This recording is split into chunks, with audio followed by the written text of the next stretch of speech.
Welcome to another F1 Fantasy video ahead of Raceweek 15 in Zandvoort. This video is recorded before the practice sessions, but as always, my final decisions will be based largely on what happens after the Saturday FP3 practice session. I will be locking in my team just in time for the deadline. Be sure to drop this video a like. We're going to be doing pretty much double and triple uploads, and I think there's going to be one today as well with more FPL and UCL fantasy content, so stay tuned for that. And also be sure to subscribe to the channel. We're very close to 13,000 subscribers, but let's just jump straight into it and let me know your team situations down in the comment section below.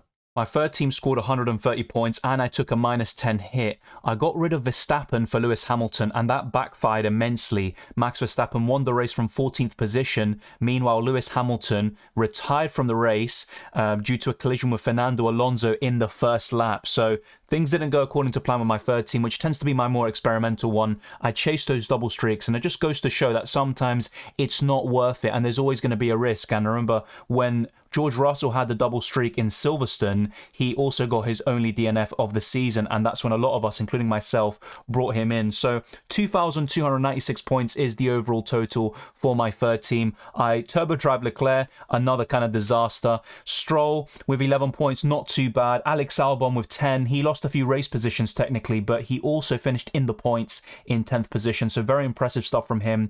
And Fernando Alonso with 24 points. Ferrari as the constructor, so there is a big reason why this team didn't score so well, and my other two teams did a much better job.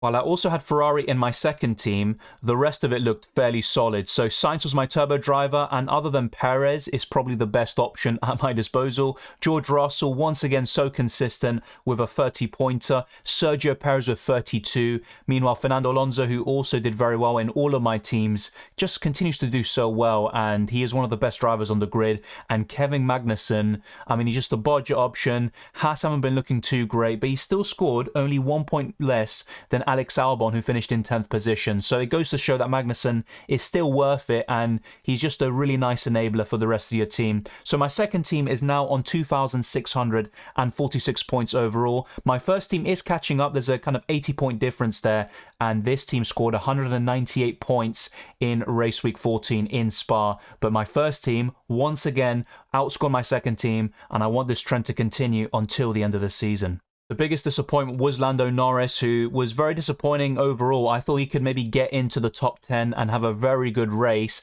despite starting from the back of the grid alongside a number of other drivers with penalties.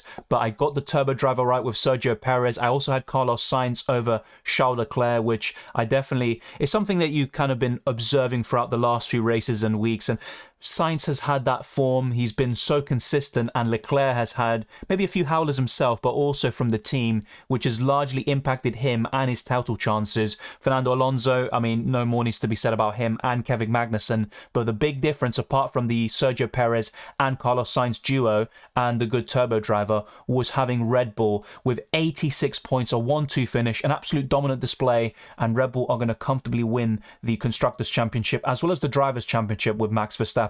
So this build looks really good apart from Lando Norris, and I'm going to rectify this ahead of Zandvoort. And let me know what you think about the best build for the Dutch Grand Prix, but we're going to get straight into that one right now. It's looking like another -10 for my third team this week. I'm going to get Verstappen back in for Lewis Hamilton. The Dutchman has a qualifying streak ahead of his home Grand Prix, and I'm also going to get Sergio Perez, so I'm covering the two Red Bull drivers whilst also having Ferrari, who are on the double streak. I think the big question this week is, do you go for Ferrari with those double streaks or Red Bull, who are much more consistent, but they don't have any streaks at this moment in time? Then I've got Ocon and Fernando Alonso, both of them on race streaks. Alpine are looking like the fourth best constructor this season by a long distance, and they can even challenge Mercedes on certain tracks like Spa. Kevin Magnussen is in there, and he's going to be in most of my squads and templates because he's so cheap. But let me know your thoughts on this one. I think it's a really good way of covering most of the streaks, and you also have double Ferrari, and you also have double Red Bull with the constructor, Verstappen and Sergio Perez. So I like this build, but would I go for it in my first team? Probably not. This second build looks fantastic, and this is pretty much what I had in Race Week 14 for my second team. So no changes are going to be made, I think. I'm very happy with this build and structure. Sainz has a qualifying streak. You've got George Russell on a double streak yet again. Hopefully much better luck this time, because whenever a Mercedes driver seems to have a double streak, they end up not finishing the race. So let's see if Russell can reverse this. And Sergio Perez has no streak, but it also gives you a bit of Red Bull coverage because you've got Ferrari and Carlos Sainz. I wouldn't want to go for Charles Leclerc over Sergio Perez right now. And you've also got Alonso and Magnussen. So kind of a template build, you could say. But at the same time, going for Ferrari over Red Bull is a bit of a risk despite the double streak. Let's see how it goes. I think if Ferrari manage to finish the race and don't have any blunders, they could actually score as many points as Red Bull, if not outscore them. I'm now going to show you two different builds which I'm considering for my first team. So I think these are the two best teams for Zandvoort, which are very affordable. The first one is with Red Bull and Kevin Magnussen. Both of them don't have race streaks or qualifying streaks, but the rest of my drivers do. Ocon and Alonso have a race streak, Sainz has a qualifying streak, and Russell has both. Remember, if you aren't aware of the rules, be sure to check out my How to Play F1 Fantasy Guide. So if you have a blue flame, if you finish in the top 10 in qualifying, you will get 5 points. And for the race, which is the orange flame, if you finish in the top 10, you get plus 10 points. If you have both, then that will be plus 15 points should you qualify in the top 10 and also finish the race in the top 10. And the same goes for the constructors. So just bear that in mind. And that's why there's a genuine argument to go for Ferrari over Red Bull this week. But on most occasions, I would just go for Red Bull because they're far more consistent. They're probably the best in terms of pit stops, in terms of strategy, and they also have the best car overall because of reliability, despite Ferrari being very quick and arguably quicker, especially in the corners compared to Red Bull. But this is one build I'm looking at, but the second one also puts a few doubts in my mind, and I think the free practice sessions will maybe clear things up a little bit, and I'll start to finalize my team. The main changes are Alex Albon in for Kevin Magnussen and also Ferrari in for Red Bull, but the rest is the exact same.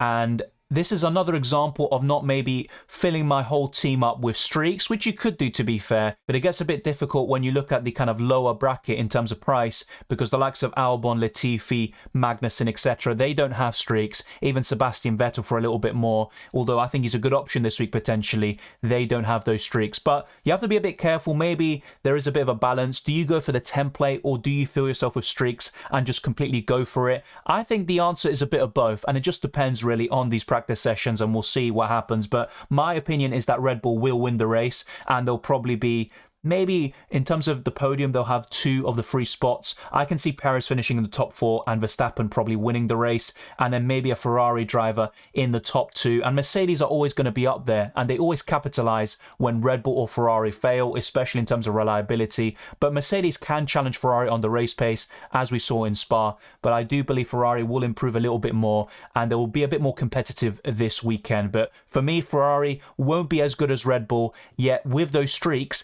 they can close the gap, and they also offer better value for money in that case, and that will also enable you to have a better team in terms of the drivers. So it's not a clear answer right now. My gut feeling is that Red Bull will still remain the best constructor this weekend. Let me know your thoughts down in the comment section below. Will you be going for Red Bull or Ferrari? And ultimately, let's see what this weekend has in store for us. But thank you very much for watching. If you enjoyed this video or found it useful, be sure to smash the like button and subscribe for new. Let's try to get this video to over 50 likes, and let's get closer to 13,000 subscribers. Be sure to check out my FPL and UCL fantasy content, and the links are in the description below, including my Twitter and Instagram, DylanRCM, the Discord server, the F1 Fantasy League, and much more, including the channel memberships and the Patreon. All the best of luck for Race Week 15 and the rest of the F1 season, and I'll see you next time.